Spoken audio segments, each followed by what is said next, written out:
Dans cette vidéo, nous allons apprendre à visualiser le point d'aboutissement de la trajectoire de notre planeur.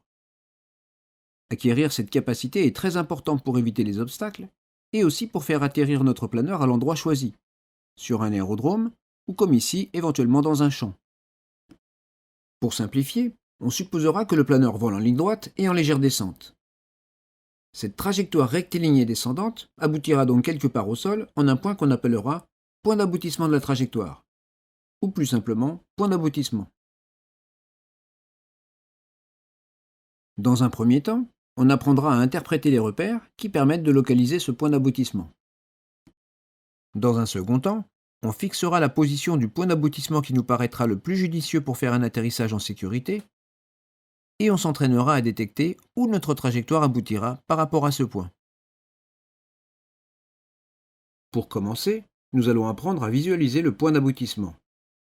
Pour cela, prenons un planeur en finale sur une piste. Si son assiette reste parfaitement constante, et que par conséquent sa trajectoire reste rectiligne, il touchera le sol au niveau de la balise jaune de bord de piste, que nous repérons ici avec un petit cercle vert. Le pilote dans le cockpit n'a pas d'indication directe de la position de ce point, comme le donnerait par exemple un pointeur laser. Il va donc lui falloir déterminer cette position par interprétation visuelle du mouvement apparent des différents repères situés sur et à proximité de la piste ou du champ. Commençons par prendre quelques repères avant ce point d'aboutissement et relions-les virtuellement aux yeux du pilote. On voit bien que, au fur et à mesure que le planeur se rapproche du sol, ces points situés avant le point d'aboutissement passent de plus en plus bas par rapport au repère capot. Ils fuient vers l'arrière en passant sous le planeur. Prenons maintenant des repères situés après le point d'aboutissement. Ces points montent imperceptiblement par rapport au repère capot. C'est plus facilement détectable sur des repères possédant une certaine hauteur. Ils se rapprochent de l'horizon qui lui ne bouge pas sur le repère capot puisque l'assiette est maintenue constante. Entre les deux, il existe donc une zone qui ne semble ni descendre ni monter par rapport au repère capot. C'est grâce à cette zone d'immobilité apparente que le pilote va pouvoir déterminer le point d'aboutissement de sa trajectoire. Mais ceci, rappelons-le, à condition que la trajectoire ne soit en rien modifiée, assiette constante et maintien de la ligne droite. Dès vos premières approches, la trajectoire du planeur étant stabilisée par votre instructeur, il faudra vous entraîner à détecter ce point d'aboutissement. La première tâche est de rechercher les repères au sol qui tendent à descendre sous le repère capot. Ceci étant visualisé, on peut en déduire que notre point d'aboutissement est situé légèrement après. La seconde tâche consiste à détecter les repères qui montent insensiblement par rapport au repère capot. On peut en déduire que notre point d'aboutissement sera situé avant ces repères. La zone d'immobilité apparente située entre les deux contient le point d'aboutissement. Entraînez-vous à le repérer.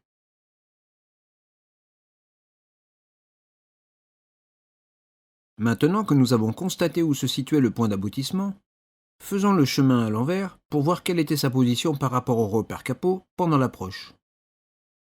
On voit ici qu'aux petites corrections de pilotage près, sa position était stable par rapport au repère capot.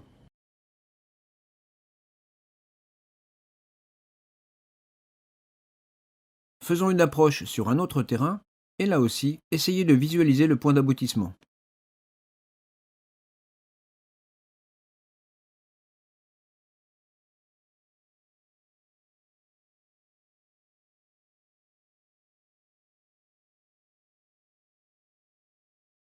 On voit également ici que, l'assiette ayant été maintenue bien constante, la position du point d'aboutissement est une fois encore restée stable par rapport au repère capot.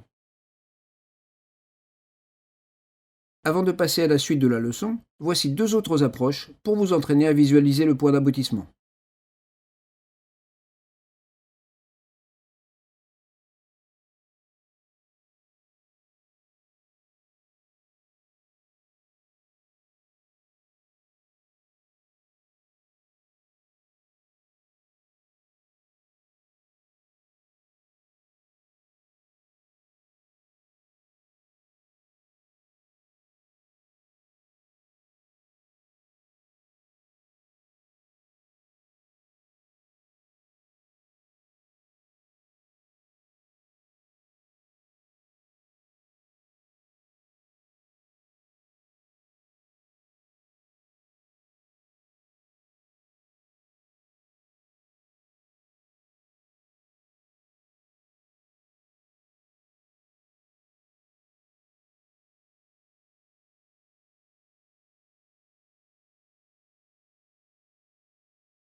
En application de ce que nous venons de voir, nous allons maintenant fixer à l'avance un point d'aboutissement à un endroit qui nous paraît judicieux pour l'atterrissage et qui sera donc notre point d'aboutissement recherché.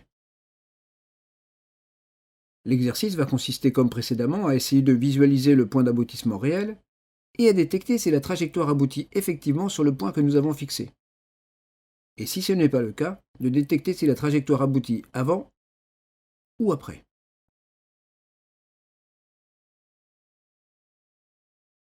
Pour cet exercice, on va choisir une longue piste avec de nombreuses marques qui faciliteront la visualisation. Fixons-nous un point d'aboutissement sur cette piste au niveau des petits plots blancs situés au travers du second taxiway. La position du taxiway nous aidera d'une part à matérialiser ce point d'aboutissement, et d'autre part, cela nous laisse la possibilité d'être trop court en restant tout de même sur la piste. Débutons une approche.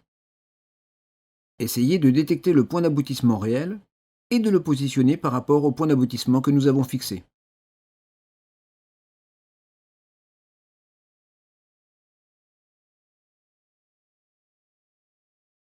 On voit ici que le point d'aboutissement recherché a tendance à descendre par rapport au repère capot. On peut en déduire qu'on sera probablement trop long.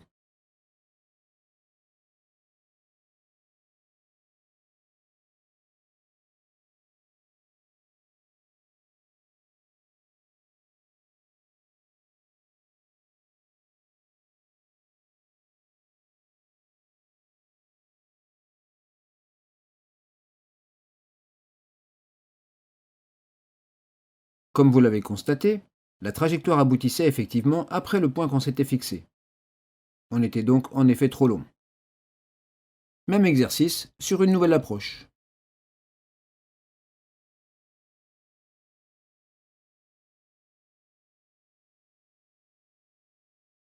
On voit ici que le point d'aboutissement recherché a tendance à monter par rapport au repère capot. On peut en déduire qu'on sera probablement trop court.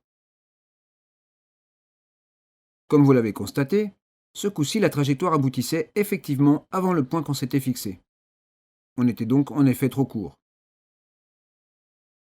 Terminons avec une dernière approche.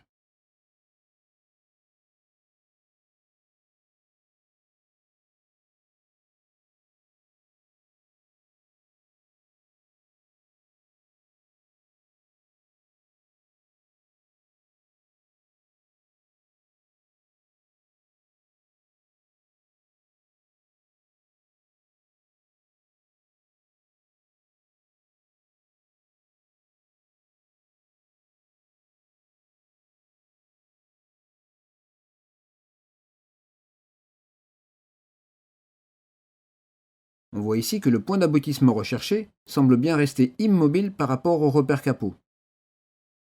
On peut en déduire qu'on va probablement l'atteindre.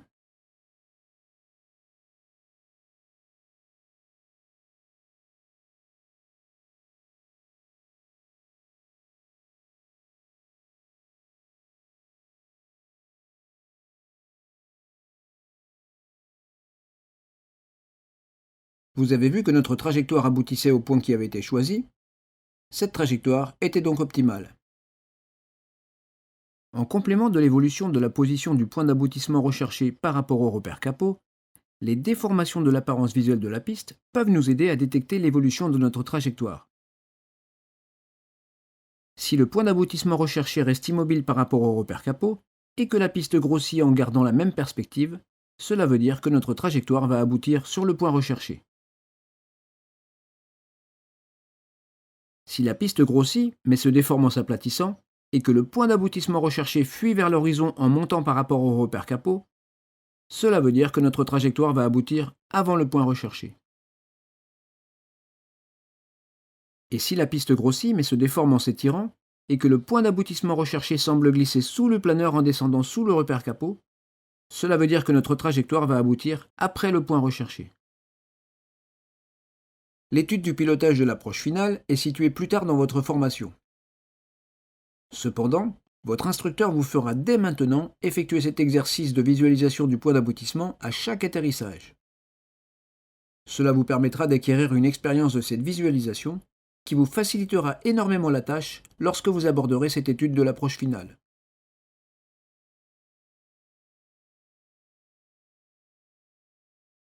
Dans cette leçon, nous avons vu la visualisation du point d'aboutissement de la trajectoire. Dans la prochaine leçon, nous étudierons la relation qu'il y a entre l'assiette, la trajectoire et la vitesse.